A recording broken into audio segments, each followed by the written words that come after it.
এই পৃথিবী ছেড়ে চলে যেতে হবে জেনেও বন্ধুরা প্রতিদিন আমরা জীবনের তাগিদে কোথাও না কোথাও ছুটে বেড়াই।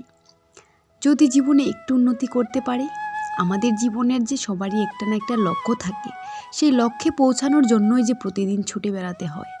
তো আমিও আজকে যাচ্ছি বন্ধুরা জীবনেরই একটা লক্ষ্যে। হয়তো যে কাজে যাচ্ছি সে কাজে সফল নাও হতে পারি, তবু বন্ধুরা চেষ্টা তো করতে পারি। আমি যাচ্ছি হসপিটালে, আর হসপিটালে যাওয়ার কারণটা হয়েছে আমি একটা মেডিকেল ফিটনেস সার্টিফিকেট আনবো। পায়ে হেঁটেই বেরিয়ে পড়লাম, বাড়ি থেকে বাজারটা খানিকটা দূরে। সঙ্গে আমার বান্ধবীও যাবে, তো ওকে সঙ্গে নিয়ে যাওয়ার জন্যই আমি পায়ে হেঁটে যাচ্ছি। তো চলো বন্ধুরা, সারাটা দিন আমার সঙ্গে থেকে আমার ব্লগটা কন্টিনিউ দেখতে থাকো। আশা রাখছি আজকের ব্লগটা অনেকটা ভালো লাগবে। ত্রিপুরার একটি ছোট্ট গ্রাম থেকে আমি রিমা, আমার ছোট্ট পরিবারে তোমাদের সকলকে জানাই অনেক অনেক স্বাগত। আই হোপ আজকের ব্লগটা তোমাদের ভালো লাগবে। যদি একটু ভালো লেগে থাকে তাহলে প্লিজ একটা লাইক করে দিও। আর যারা আমার চ্যানেলে নতুন বন্ধু আছো, প্লিজ আমার চ্যানেলটা সাবস্ক্রাইব করে আমার পাশে থেকো। আর যারা অলরেডি সাবস্ক্রাইব করে রেখেছো, তোমাদের সকলকে জানাই আমার অসংখ্য অসংখ্য ধন্যবাদ। হাঁটতে হাঁটতে বান্ধবীর বাড়ির সামনে চলেও এসেছি। তো ওকে কল করে বলেছিলাম যে বাইরে এসে দাঁড়াতে, তো হয়তো ও রেডি হয়নি এখনও, তো চলো ওর বাড়িতে যাই। বেকারত্বের জ্বালায় দুজনই খুব জর্জরিত, তো দুজন মিলেই বেরিয়ে পড়লাম ফিটনেস সার্টিফিকেটটা আনতে। ও আনবে আর আমিও আনবো। তো আমি আর আমার বান্ধবী, ওর নাম প্রিয়াঙ্কা, তো আমরা বেরিয়ে পড়লাম।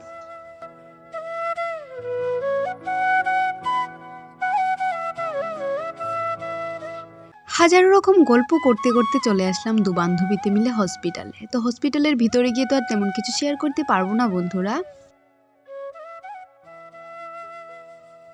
বন্ধুরা, সকালে আমাদের বাড়িতে নতুন অতিথির আগমন ঘটেছে।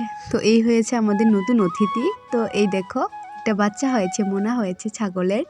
তো সকালেই দিয়েছে মোনাটা, কিন্তু তোমাদের সঙ্গে শেয়ার করতে পারলাম না, একদম তাড়াহুড়োর মধ্যে ছিলাম। তো এখন শেয়ার করে দিলাম। দেখো তো আমার মোনাটা কেমন হয়েছে, পুরো মায়ের কালারটাই পেয়েছে। তো দেখো, এখনই আজকে মাত্র জন্ম হয়েছে, আজকেই দেখো বাচ্চাটাকে নিয়ে ও মাঠে চলে গেছে।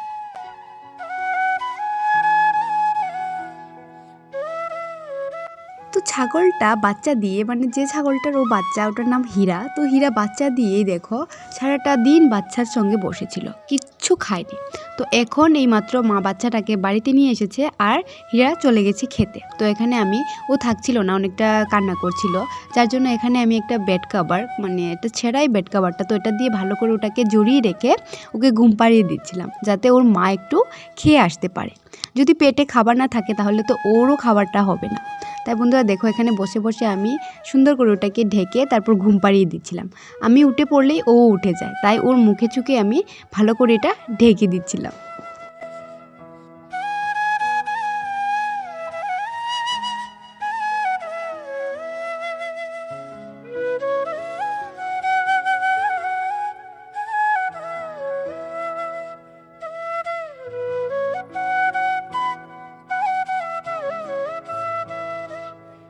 মোনাটাকে ঘুম পাড়িয়ে রেখে চলে আসলাম ঘরের কাজবাজগুলি সেরে নিতে। মা চলে গেছে দোকানে কিছু খরচা আনবে।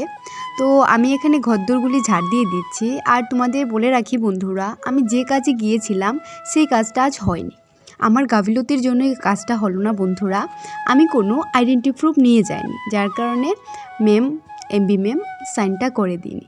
তো আমাকে আবারও আগামীকালকে যেতে হবে। তো চলো যাব, কি আর করা যাবে, যেহেতু আমার দরকার, আমাকে যেতেই হবে বারে বারে।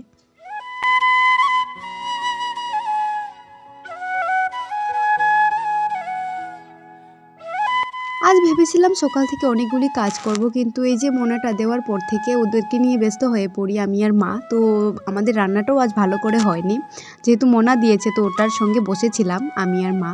তো আমার কোনো কাজই আজ সকাল থেকে হলো না। তো এখন শুধু এই মাত্র বিকেলের কাজে লাগলাম। বিকেলের কাজ আর কি, ঘরদোরগুলি ঝাড় দিয়ে দিব আর ঘরটা হালকা করে একটু গুছিয়ে নেব।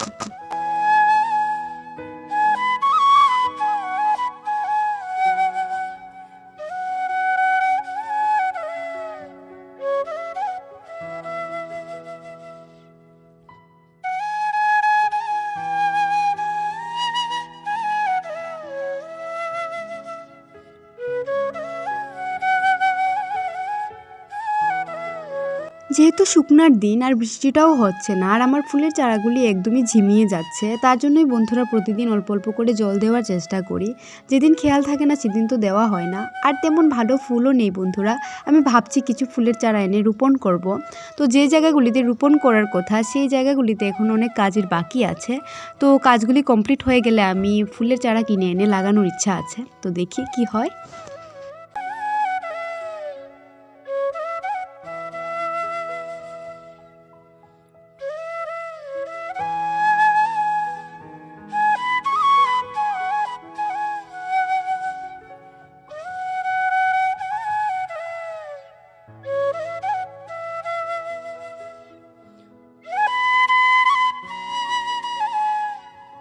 ছোট্ট মনেটাকে ঘুম পাড়িয়ে আমি ঘরদোরগুলি ঝাড় দিলাম, ঘরটা গুছালাম, ফুলের চারাগুলিতে জলও দিয়ে দিয়েছি। এখনও মনটা ঘুমিয়ে আছে। আমার হালকা ঠান্ডা লেগে গেছে বন্ধুরা, সর্দি জ্বর অনুভব হচ্ছে হালকা হালকা। তো এখানে মা বানিয়ে নিচ্ছে সন্ধ্যার চা। তো মা বলছে যে একটু কড়া করে চা খা, ভালো লাগবে শরীরটা। তাই মা চা বানিয়ে নিয়েছে, মাই বানিয়েছে আজকের চা। তো এখন আমি আর মা চাটা খেয়ে নেব। এখন ঘড়িতে বাজে রাত্রি 9টা আর শরীরটা একদমই ভালো লাগছে না, হালকা হালকা ঠান্ডা লেগে গেছে, সর্দি জ্বর অনুভব হচ্ছে। তো চলো দেখি মা কি করে রান্নাঘরে। তো রান্নাঘরে গিয়ে দেখি যে মা ভাত বসিয়েছে, বিন্নি ধানের ভাত। তো এটাই আজকে রাত্রের আমাদের মেনুতে খাবার হবে। আমাদের আঞ্চলিক ভাষায় বিন্নি ধানকে আমরা বলি বিরুন ভাত বা বিরুন ধান। তো কে কী নামে এটাকে চেনো প্লিজ কমেন্টের মাধ্যমে জানাবে, তাহলে আমি বুঝতে পারবো এটাকে কে কী নামে চিনে। আমাদের আঞ্চলিক ভাষায় এটাকে বিন্নি ভাত বা বিরুন ভাত বলি আমরা। তো এখানে দুপুরে গিয়েছিলাম বাজারে, আমার জন্য এনেছি লুচি তরকারি। তো বন্ধুরা আজকের ব্লগটা এ পর্যন্তই শেষ করছি। যদি ব্লগটা ভালো লেগে থাকে তাহলে please like comment and subscribe করতে ভুলো না। তো আজকের মতো এখানেই বিদায়, দেখা হবে, টাটা।